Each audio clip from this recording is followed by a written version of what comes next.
Hey guys, thanks for joining me. In today's video, we're going to take a quick look at the Dabbsson DBS1400 Pro. Relatively new model from Dabbsson. I have reviewed a couple of other models from Dabbsson. I'll put links to those. I think mostly those have been slightly larger than this, but I'll put links to those in the description below if you do want to go check those videos out.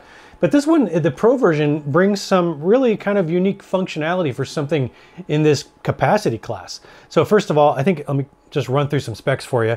In terms of capacity, it's got a lithium iron phosphate battery with 1,382 rated watt hours of capacity. But it also has got a couple of battery expansion ports over here on the left side that allow you to max out the capacity at a whopping 5,120 watt hours, which is pretty impressive for something that's, you know, starts out at this particular size. It's got on this side over here an RV30 30 amp 120 volt outlet, which is really handy, especially if you're connecting this to a manual transfer switch or to power an RV system. And it's got a parallel port here that allows you to connect another DBS1400 Pro in parallel to double your inverter capacity. It's got three 20 amp 3-prong AC outlets on this side. And then in the front, it's got your typical 12 volt 10 amp car socket here, a couple of DC 5521 accessory ports. It's got a total of 6 USB ports. 3 of them are Type A. One is sort of the legacy, 12 watt output. It's got a couple of quick charge 18 watts. Then it's got a 3 Type C ports, and one of them is a PD 30 watt, I believe. Yeah, a PD 30 watt, and then it's got 2 PD 100 watts. And then other than that, it's just got a nice little diffused LED light and a typical display. It does not appear to have wireless charging. Yeah, let's take a quick look on the other side. I think it's just the 2 expansion ports for battery expansion. Then maybe I'll zoom in here and give you a little bit of a look at this. These are the inputs, right? So you've got a breaker reset, you've got AC charging input, and then you have got an XT60 connector here for DC charging either through the car or through solar. And the solar input specs on this, by the way, are 12 volts up to a maximum of 60 volts. So you can put pretty much whatever solar combination you want on this as long as the input voltage does not exceed 60 volts. And the max on this is about 1,200 watts, which is actually a very well thought out capacity number. If you max this out, you would need about 1,200 watts of solar, at least 1,000 watts of solar, in order to fully top that off in a single day of clear sun conditions from 0 to 100%. So they've thought of that and given you sufficient capacity to do that. Now this DBS1400 Pro has a 2,400 watt AC inverter for continuous output, pure sine wave AC inverter with a peak surge rating of 4,800 watts. And as I said, you could put this in parallel with a second unit if you wanted to expand that, basically double your AC inverter output. Now this does support AC fast charging up to 1,800 watts, and that's variable in the app because Dabbsson does have an app for this. And there also is a switch over here on the input side that allows you to switch between fast and slow charging, which I find very handy. I wish more power stations actually provided that, so you don't have to go into the app to throttle the charging down or up. You can just flip a switch over here and you can go all the way from 1,800 down to, I think, probably around 600. I'll have to verify what the slow charging rate actually is, but it's just nice having a mechanical switch for that. All right, let's go ahead and get this thing fully charged up. But before we do that, I didn't do an unboxing on this, but you get a very nice user guide that comes with it, and you get a car charging cable with an XT60 connector on one side, and of course your 12 volt socket or 12 volt connector on the other side. It does come, even though it doesn't come with solar panels unless you buy it as a solar generator package, and then it obviously would come with solar panels, but it does also come with an MC4 solar cable to an XT60. So if you already happen to have a solar panel or 2 or 4 that you're going to connect with this, this will get you started. It's nice that they actually provide this. I've noticed that an increasingly large number of brands are no longer providing solar cables with the unit unless you also buy the solar panel. So it's nice that this one does come with that. And then of course, a nice beefy AC charging cable suitable for that 1,800 watt charge rate. All right, let's get this thing charged up, get it on the bench. Well, it's already on the bench. Let's run it through the paces and see how it actually performs. And just to give you a closer look here at this TT30 or RV30 connector. So you've got these 3 AC outlets right here. Standard 3-prong AC outlets. I'll give you a little more light on that. All right. And then here you've got the TT30. So 30 amp, in this case actually it's really a 20 amp because we don't have a 3000 watt inverter. And if we follow this cord, I have this big cable here. This goes to my manual transfer switch, and it's going over here, up the wall, back here to the manual transfer switch. And this is an L1430 connector that goes into the front of that. And I have my circuits mapped over for the barn going into here. So this allows me to power all of my critical circuits out here in the barn off of whatever I want to power it off of, as long as I can plug into it with a compatible cable. And that 30 amp connector, or that TT30 connector, is a very easy way to do that. So really like that power station has that on there. That makes it a very viable small home emergency backup power system, especially if you add a couple of the expansion batteries on that. Let's go ahead and test. Since we are charging via AC, let's test to make sure that we can actually output AC while we're doing this. So to do that, I'm going to hook up just a quick heater. Go ahead and turn it on, and I will enable the AC inverter. And we are getting power, and what you'll see is we are powering the load. And it does look like it kind of is adding what we're outputting to what we're input. So it's increased the input. So we're still probably only putting 1200 watts into the battery, but that remainder is going to power this load, which is kind of an interesting way to implement that. But that is pass-through power, so this is not coming out of the battery. Pass-through power definitely confirmed. All right, let's double check that pass-through when we're DC charging. So right now I have got charging only at 71 watts. That's coming in from my solar panel array. Very overcast today, but I still have the AC inverter on, and we are charging and discharging at the same time. So DC charging, AC discharging. So that definitely works.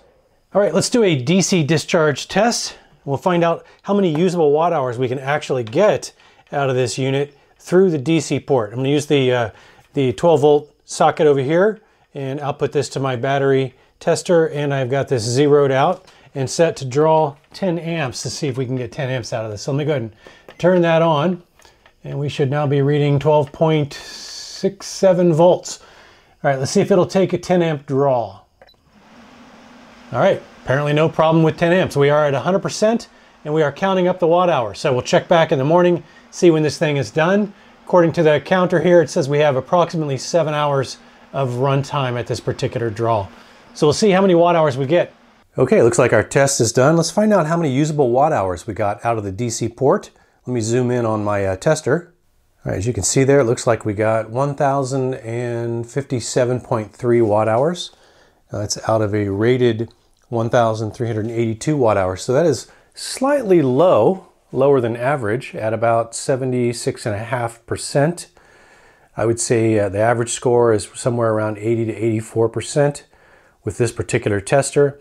Now my best guess on why we're probably getting a lower than average score is the fact that this is having to step down the system voltage, which is much higher off the battery pack than 12 volts. So we're not getting a direct 12 volt supply to this output. It's having to step that down probably from something in the neighborhood of 48 volts. And there is a little bit of a loss when you do that, and that is probably impacting our usable capacity out of the DC port. So just keep that in mind, that we're going to get about 76% or so of usable capacity out of that DC output. So let's get this fully charged, and then we're going to retest using the AC output from the AC inverter, find out what the usable capacity is out of that AC inverter. All right, we are charged back up to 100%. Let's redo that test, find out what the usable capacity is through this AC inverter. I'm going to use my watt meter here, and let's first just go ahead and plug this in, and we will turn on the AC inverter. We got exactly 120 volts. So that is excellent. And I'm going to plug in a load and then go turn that on. This is a 12,000 BTU air conditioner. And we're going to let that run until this goes all the way down to 100%. Find out how many watt hours we caught, and we'll check back when it's done. All right, our usable capacity test through the AC inverter is done. Let me connect the watt meter here. up to grid power, and we'll see how we did. That's a pretty decent number, 1190. So 1,190 watt hours. That's out of a rated 1,382 watt hours. So that gives us usable capacity through the AC inverter of a slightly above average 86%. So I usually consider average to be 80 to 84%, and we've got just a little over 86%. So excellent numbers. Let's proceed. See if we can kick this thing around a little bit more. All right, let's do an unattended solar charge test on this unit. I'm going to use the included XT6C to MC4 cables. This is a nice heavy gauge cable with 12 gauge solar cable on it. And I'm going to connect this to my 800 watt solar array. Now, because this has a max input voltage of 60 volts, that means we must not exceed 60 volts. And the volts open circuit on each of my four 200 watt solar panels that I have connected is 23 volts. So that means I have to use a 2S 2P configuration, which means I create two series strings, which will give me about 46 volts open circuit. And then I combine that into two series strings in parallel. So 2S, 2P. So that gives me a total system voltage. I've already checked it. In fact, I'm gonna go ahead and turn it on. It gives me a total system voltage of about 46 volts. And let's see, the short circuit current is 12 amps. And since I have two series strings connected in parallel, I will have to double that 12 amps to about 24 amps under ideal circumstances. And this maxes out at 25 amps. So I shouldn't be clipping this at all. I should be getting the full 800 watts. And we'll just see if this thing starts charging early in the morning on its own. If I go ahead and try to turn it on right now, we'll see that it is still at 0% state of charge, and it's going to shut itself off on its own. And we'll see if it wakes up and starts charging. That's what we want it to do. So we'll check back in the morning and see.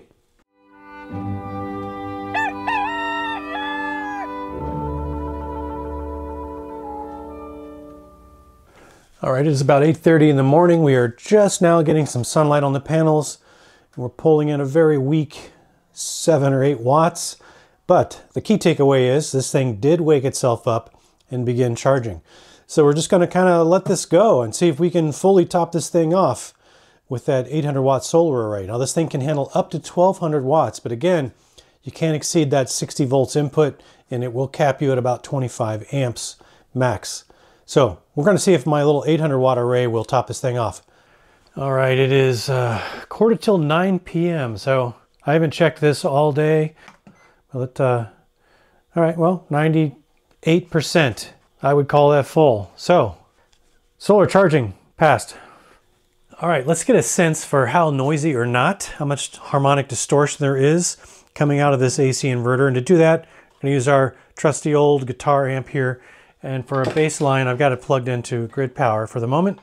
So let me go ahead and turn it on, and I will hold the mic up to the amp so we can get a sense for how it sounds off grid power.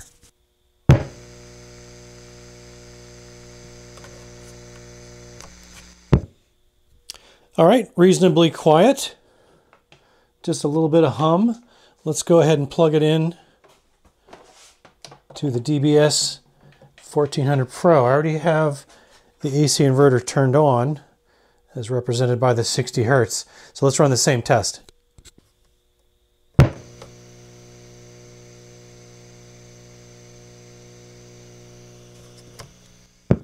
All right, that is extremely clean. I did not hear any difference in the power output from this versus grid power.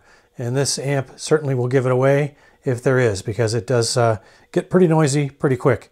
So noise test is definitely a pass. All right, let's do some load testing on this 1400 Pro. It is rated for 2400 watts continuous. I'm currently pulling 1464. We're gonna see if we can get this very close to 2400 watts, as close as we can get it. And then we're gonna see if it'll run for a full 10 minutes. So let me go ahead and add some load here. So we're at 2342. So you can add a little additional here. 2360. That's pretty close. Let's see if that'll run for a full 10 minutes.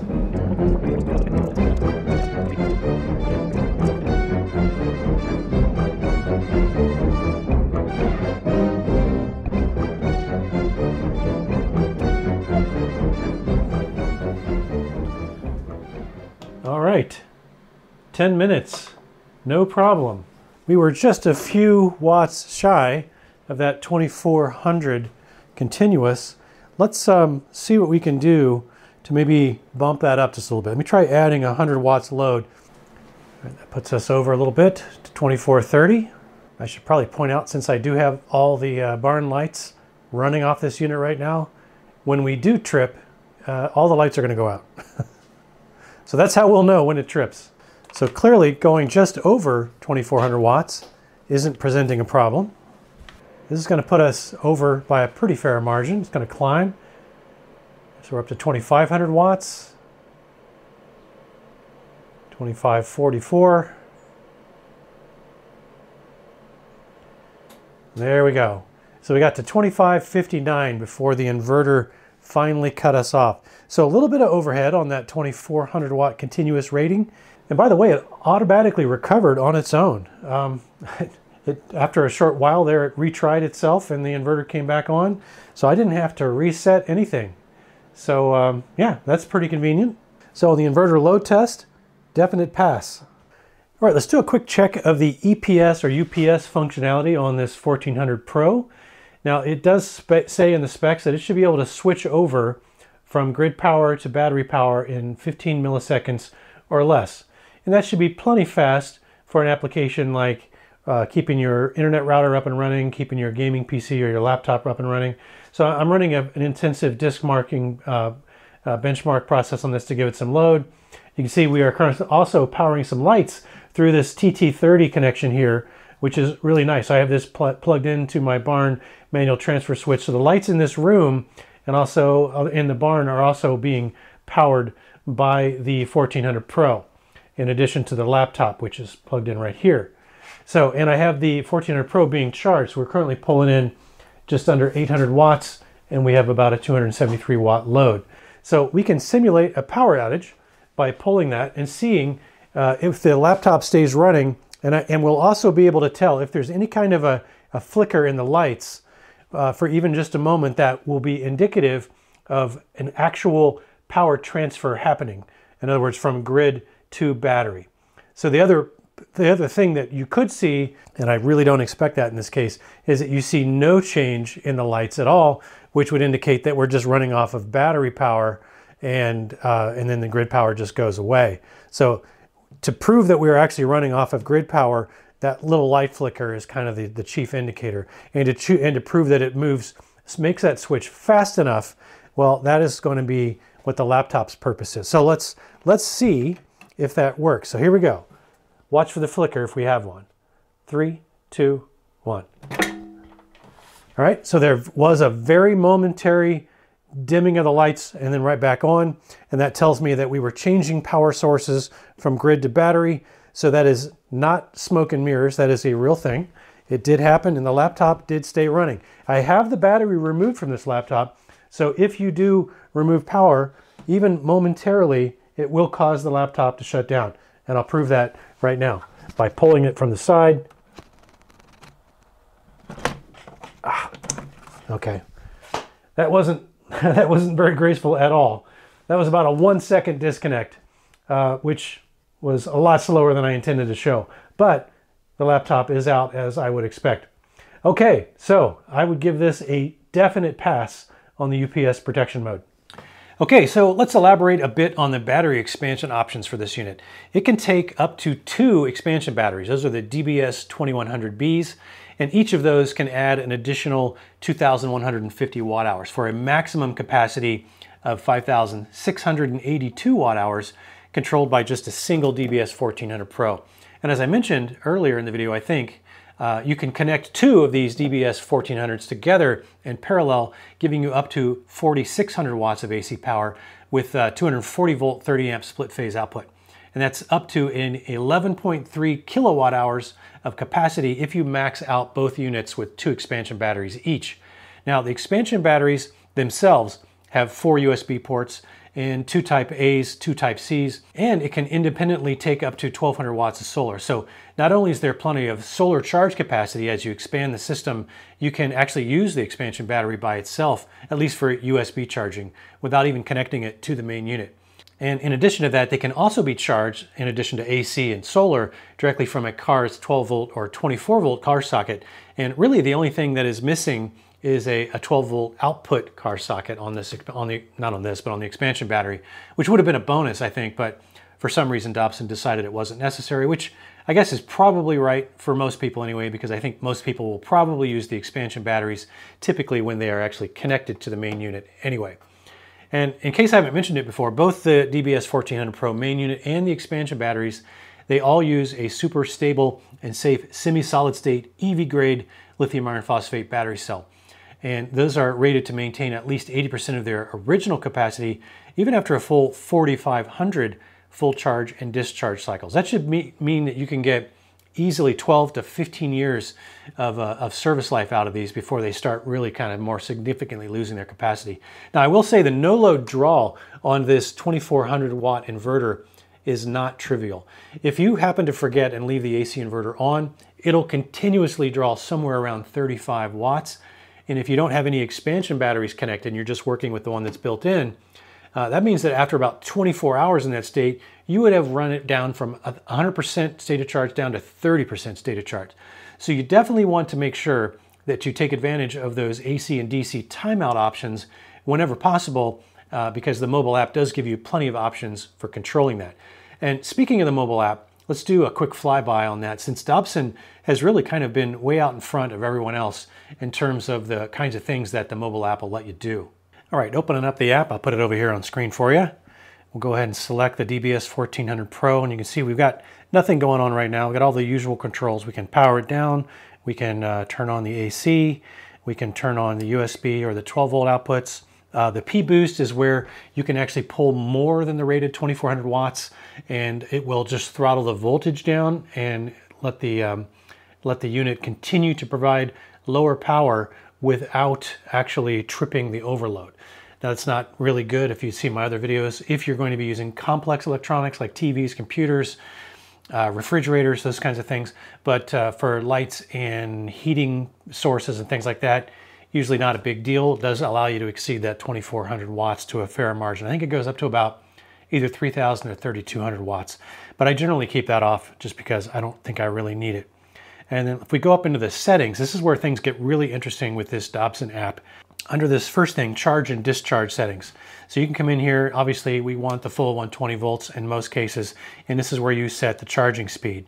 Now, as I mentioned, there is a mechanical switch over here that has fast and slow. If you put it in the fast mode, it's going to be the 1800 watts.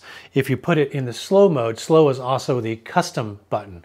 So if you put it in slow mode on the mechanical switch on the actual unit, that'll give you 600 watts, or you can actually set the charging speed that you want right here in the app, which is pretty cool. And then this is also a very interesting section here, the time management. I think scheduling would have been a better topic or a better title for this section, but this allows you, if the unit is in standby mode, in other words, it's not fully shut down, you can set it to wake up or come out of standby mode at a specific time and how you want to repeat that. So you can set the specific time schedule and whether you want to repeat that just once, daily, weekly, on the weekends or during the weekdays. A lot of flexibility there. And then again, you can set those same things for when you want it to turn off. And then you can control the individual outputs. So the AC scheduled discharge, if I want the AC inverter to kick on at a specific time, then I can set that. As you can see here, I've got it. I was testing, set it to 10:05 and shut off at 10:07. I wanted to make sure that it actually worked, and it did. It was very cool. The inverter came on and then went off automatically. I didn't have to manually interact with it. And then you can do the same thing for the 12 volt DC output and the USB. So you can turn those on and off also. And firmware upgrades, you can share this with other users. So if somebody else has the Dabbsson app on their phone, you can actually just put their account in here and it will allow them to see your unit just the same way you do. And you can connect via Bluetooth or Wi-Fi. I don't know if I mentioned that before. So you don't have to connect it to Wi-Fi, but if you do, you can access it from anywhere as long as this is within a Wi-Fi signal or on the Wi-Fi network. You can be somewhere else, control the unit outside of the network if you want. So pretty cool. And yeah, so that's basically the primary features of this Dabbsson app. It is one of the better apps out there that I've seen. Certainly one of the most flexible and giving you the most amount of features that you can use to control the unit pretty much any way that you want to. All right, let's talk about warranty and pricing on this unit. Dabbsson actually has a 3-year warranty by default, but they automatically extend it to an extra 2 years or 5 years total if you register the purchase on their website.